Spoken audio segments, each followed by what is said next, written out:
Hey guys, this is Fundo on Program. Tonight on Imbewu, Tu and Nomsa become the official owner of Umsam. Lindo is still intent on founding the Muti. Obi is not under an illusion that she doing it for her.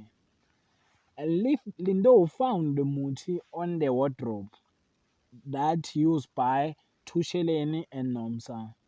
And Poppy thinks that her spiritual is waking after he was vomiting and have a headache. While